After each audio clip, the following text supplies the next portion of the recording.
Today I'm going to show you how to make sourdough chocolate chip cookies that also happens to be vegan.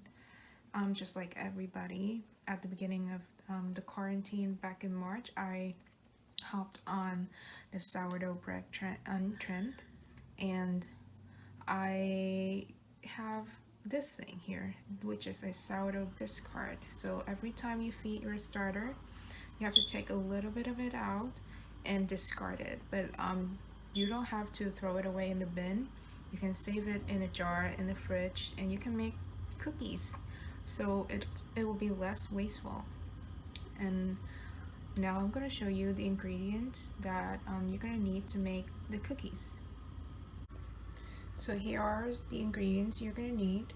You're going to need half a cup of melted coconut oil. You can use vegan butter or regular butter, but that would make it not vegan. So melted coconut oil.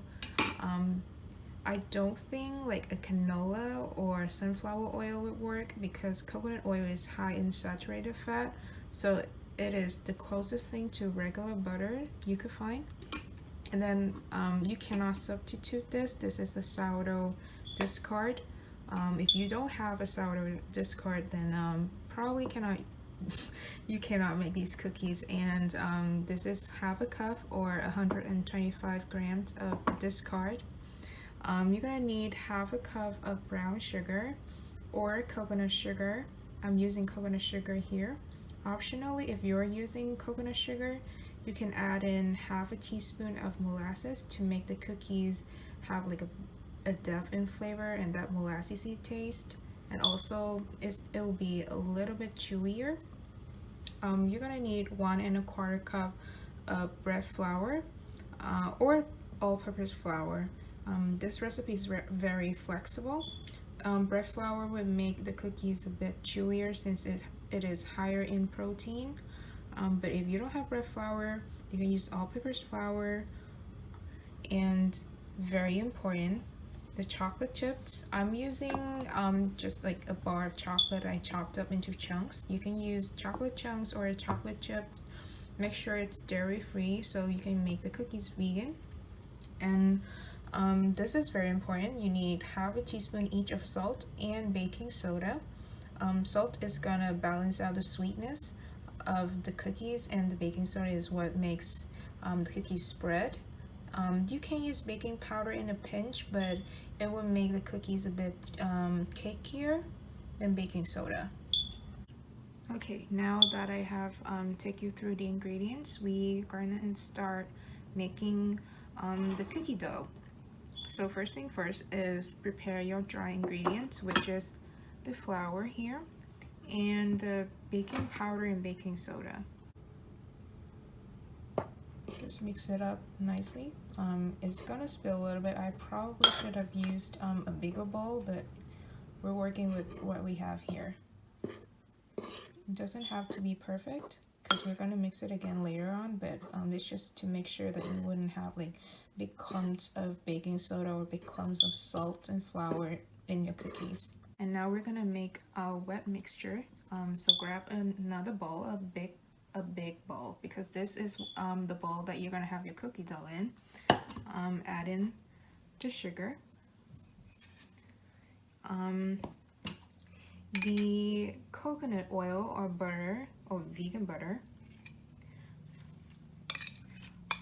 Make sure you get every last drop of the oil into the wet mixture.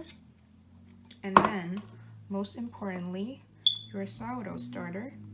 Mine is a rye starter, so it's gonna add like another dimension of flavor into the cookies, but like a white or bread flour starter would work just fine. Just add that in and mix it up really nice so that you know, because you want to break up the starter into the wet mixture because it's a little bit lumpy. Now, using the same fork that I used to mix the dry ingredients, I'm gonna mix the wet ingredients together, and I'm doing this with one hand, so it's a bit tricky, but you want to break up the starter so that you wouldn't end up with like a lumpy mess.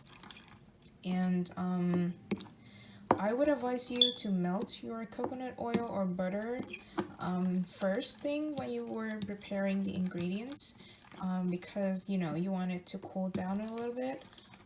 It's okay if it's warm, but you don't want it too hot, because if it's too hot, it's gonna kill the wild yeast in the starter. Now that we have our dry mix and our wet mix, we're gonna pour the dry mix into the wet mix. I'm using a fork here to mix it a little bit. I find it's a bit easier at this stage to use a fork, but then I'm gonna switch to a spatula to fold the flour into the wet mixture. You can see here there are a few spots of flour left.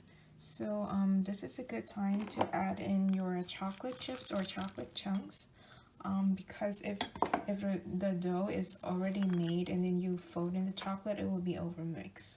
So I'm just using a spatula with one hand, very tricky, to mix the chocolate in. It will look a little bit dry, but once you mix it in, it will be just fine. This is how the dough looks like once I completed mixing in the chocolate. You can definitely add more chocolate if you do, but for me this is good enough. Now you have three options. You can make your cookies now by preheating the oven and let this rest while the oven is preheating, or you can just wrap this up or put it in the container and put it in the fridge overnight, or like for a couple hours until you're ready to bake them. Or you can portion it out into 2 tablespoon portion balls and freeze it so that you can have fresh cookies any days. So, but regardless of your options, you're gonna preheat your oven to 350 degrees Fahrenheit, and line a baking sheet with parchment paper. And then you're gonna scoop out about 2 tablespoon portion of the dough and roll it into the ball. So it will be like this. Or you can use an ice cream scoop. It will be a much faster job. Place it on your lined baking sheet and bake it in the oven for 9 to 12 minutes. If you like chewy, soft cookies, do it for 9 minutes. Or if you want like crispier cookies, bake it for 12 minutes. And it is very important that you place the balls at least 2 inches apart, or you will end up with just a giant cookies, which honestly, not bad. It's still a cookies, but you do you. You have the fourth option of not baking it and just eat it straight out of the bowl as like cookie dough, and it's totally safe because there's no egg. This is how the cookies look like straight out of the oven, and you can see they're very soft. Let me zoom in. You can see if I touch it, they're very soft, so you want to let them sit and set on the tray for at least 5 to 10 minutes. You know the cookies are done when you see crisp edges that is a little bit more golden than the center, and when you touch the center, it's soft. Now that the cookies have cooled, I'm gonna show you how it looks like. So it looks like this. You have like golden brown crispy bottom. You break it, it's soft, and you can see how nice and golden brown it is. It smells like heaven. I don't know how heaven sounds like, but I think it would sound like sourdough chocolate chip cookies. And now we have the finished product. I'm gonna run you through again the steps that we had. So the first step is to prepare the ingredients. The second step is to mix separately the dry ingredients and the wet ingredients together. The next step is to mix the dry ingredients with the wet ingredients, and then you're gonna let the batter rest while you preheat your oven, and then you bake them. Wait for them to set and you have cookies. So this is a very flexible and easy recipe to put your sourdough discard into some good use and get yourself a ticket to cookie heaven. Thank you very much. Please make these